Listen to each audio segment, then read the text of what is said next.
গরিব হয়ে জন্মানোটা অপরাধ নয়, গরিব হয়ে মরাটাই অপরাধ।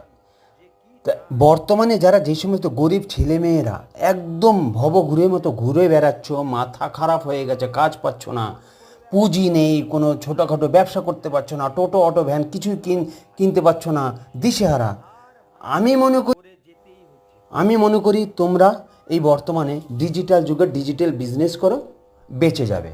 কোনো পুঁজি টুজি কিচ্ছু লাগবে না, সব টেনশন কোম্পানির। তোমরা এখন বর্তমানে বাজারে অনেক প্রচুর ডাইরেক্ট সেলিং বিজনেস আছে, ওই একটা ভালো একটা কোম্পানি দেখে নাও, কাদের বায়োডাটা ভালো, তাদের প্রোফাইল ভালো, তাদের সব কিছু ঠিকানাটা তোমরা জোগাড় করে ভালো একটা কোম্পানিতে জয়েন্ট হয়ে যাও, দেখবা বেঁচে যাবা। 4-5 বছর কষ্ট করবা, দেখবা বেঁচে যাবা। আর যদি আমার সঙ্গে আর যদি আমার থেকে ঠিকানা না, তাহলে আমি মনে করবো রেনেটাস ওয়েলনেসে যোগাযোগ করে আমাকে ফোন করো।